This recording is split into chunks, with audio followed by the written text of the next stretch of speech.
You know, I'm gonna give you a history lesson, because I'm sure this wasn't on your entry exam. But every naturalized American has heard something about what I'm about to tell you. Picture it's the early 50s in the United States. This 14-year-old boy goes down from Chicago to Mississippi to meet his extended family for the first time. He'd never been to Mississippi. And before he went, his mother said to him, very pointedly, she said, if a white man looks you in your eyes in Mississippi, look away. And I don't know what you know about black people from Chicago, but they're not a scared people.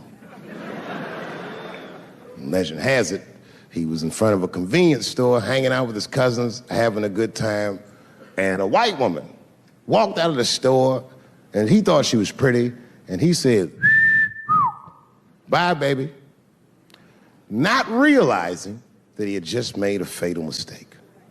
4 days later, a group of adult white men burst into this family's home and snatched a 14-year-old boy out of bed in front of his family that was powerless to stop them, and he was never seen alive again. His name was Emmett Till.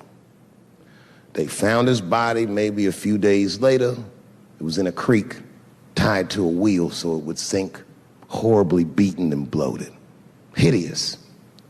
And lucky for everybody in America, his mother was a fucking gangster. She was.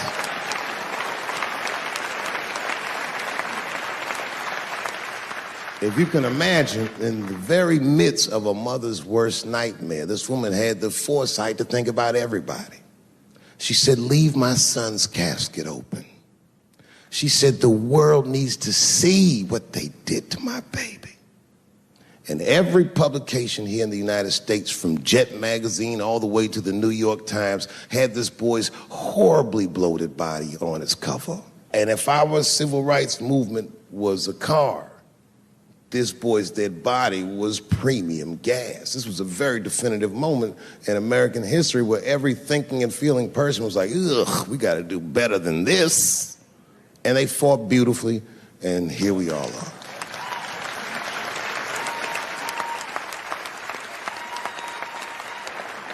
And the reason that I bring that up tonight and why it's relevant now is because less than a year ago, the woman that he allegedly whistled at admitted on her deathbed that she lied in her court testimony.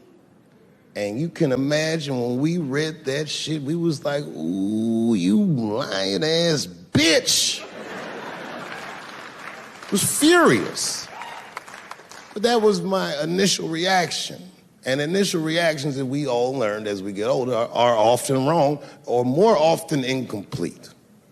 They call this phenomenon standing too close to an elephant. The analogy being that if you stand too close to an elephant, you can't see the elephant. All you see is its penis-like skin. You gotta step back and give it a better look. And on stepping back and thinking about it for a few moments, I realized that it must have been very difficult for this woman to tell a truth that heinous about herself at any point in her life, even the very end. And I was grateful that she had the courage to tell it before she left this world, because it's an important truth and we needed to know. And I said to myself, well, thank you for telling the truth, you lying ass bitch.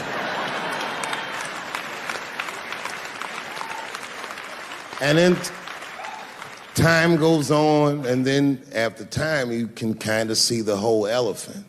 And it's humbling, because you realize that this woman lied, and that lie caused the murder.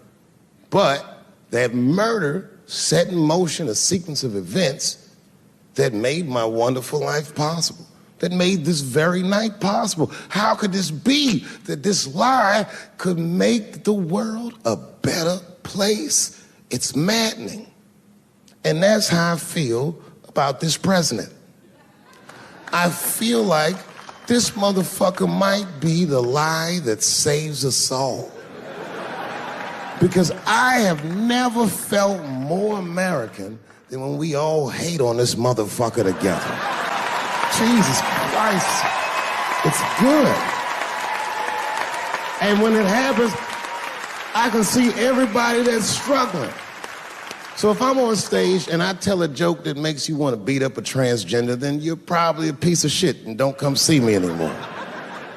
Or if you don't understand that when a football player takes a knee during the national anthem, he's actually standing up for me, then you might not want to fuck with me anymore.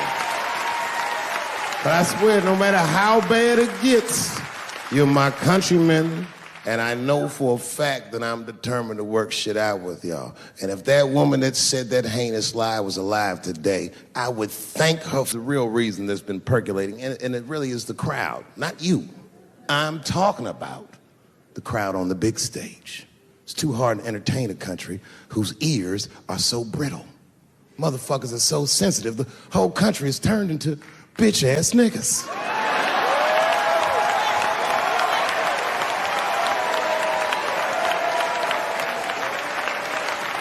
Everything you say upsets somebody. You know, I can remember when it all started. It was when I was doing Chappelle's Show. When I was doing Chappelle's Show, I used to do the show, and then on the weekends I do like concerts and shit like that. So I'm doing a concert, and there was a couple in the front row, beautiful couple. The wife was obviously Asian. You could see it in her face.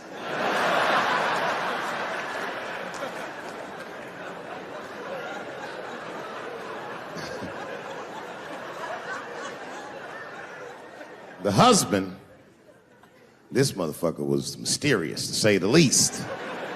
Couldn't quite pinpoint where he was from. Caramel-colored fella, very nice hair, but he could have been from anywhere. Bangladesh, Mexico. I can't guess with a nigga like this. All I knew for sure about this guy is that his wife was a bitch. I could see that in her face, too.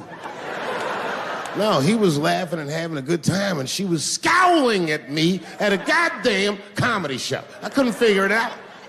And then I realized at some point that she was pregnant, and I was smoking on stage. I said, oh my God, that's probably why she's mad. So I started to put my cigarette out, but then she hit me with one of them fake non-smoker calls. So I just kept smoking. I thought to myself, bitch, that baby will be fine, relax.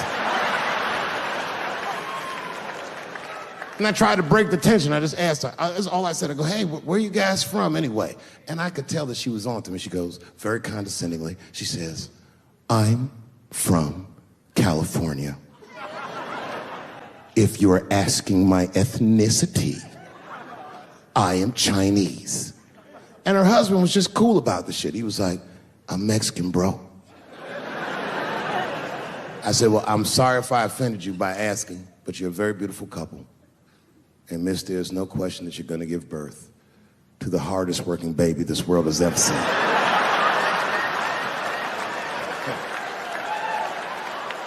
That's not a bad joke. She got very upset. She got up to leave immediately, but she didn't just leave. She had to take one last dig at me on the way out. I will never buy one of your fucking DVDs again, Dave Chappelle.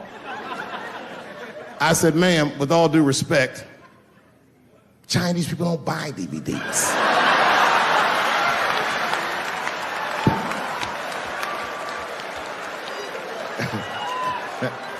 And the crowd went crazy. We were all laughing, having a good time. I didn't even think anything of it.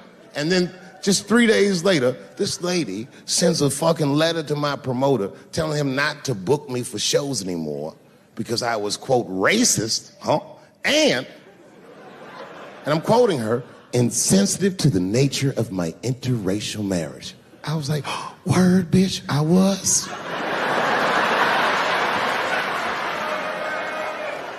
If she had just done a little bit of research, she would know that I myself am in an interracial marriage. That's right. In fact, my wife is Asian too. Surprise, bitch, I'll see you on Thanksgiving.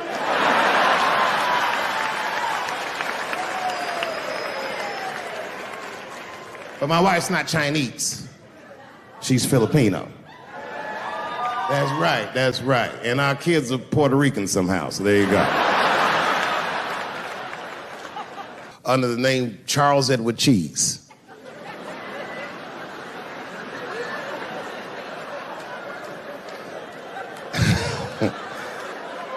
I came back to my room late at night, and there was a note. It was like a letter on my desk. It was addressed to Mr. Cheese. So obviously, I'm going to assume that whoever wrote this letter must be an intimate friend of mine. This is not some kind of name that a person would just guess. But then I open the letter, and it turns out I don't know this person at all. It's a fan letter. You know, I'm not even used to the idea that I have fans, but I'm grateful for it. And even though I'm grateful for fans, I don't read those letters. Be nice if I did, but realistically, it's like, what am I, Santa Claus, Nick? I don't have time for this. Like, got shit I want to do. I'm trying to chill. Read all these dreams and wishes from strangers. But I read it. I'd already opened it. So I just read the whole letter. And you know what, man? Whoever wrote this letter truly loves me. I mean, they were really fucking nice in the letter. And then they described to me what it was like to come to the show, how excited they were, how much fun they were having. And then they said that when I got to my jokes about transgenders, that they were, quote, devastated. Because it turns out that whoever wrote the letter was transgender. Now, I'm going to be real for a second. As a policy, you got to understand, I never feel bad about anything I say up here.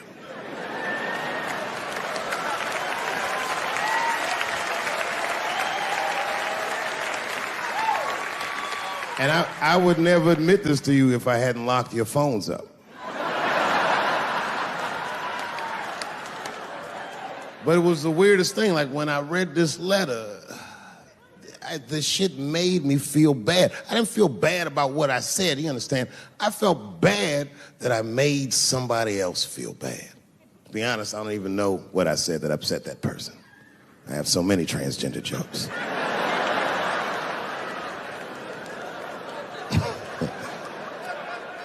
But I feel like it was probably this joke I'm about to tell you right now.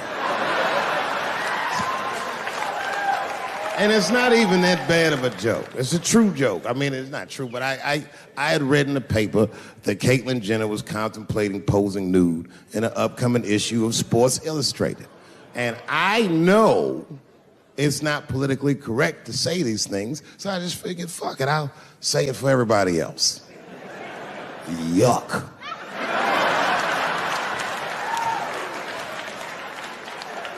You know, sometimes I just want to read some stats. I don't know why you're going to cram some man pussy in the middle of the sports page like this. I just didn't think that was the place for it. But I wasn't saying anything like Caitlyn Jenner's a bad person. I'm not mad at her for doing it. I'm not even mad at Sports Illustrated. If I'm mad at somebody, I'm probably just mad at myself. You understand? Because deep down, I know that I am not strong enough to not look at those pictures.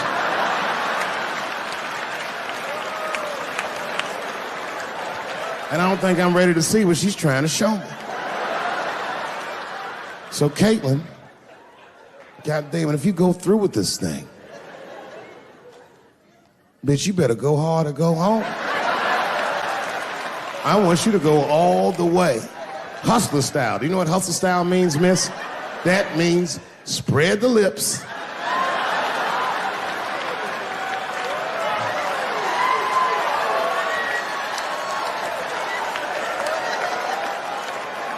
I hope she spreads her lips and there's an itty bitty dick inside. Ah! The show is behind the curtains.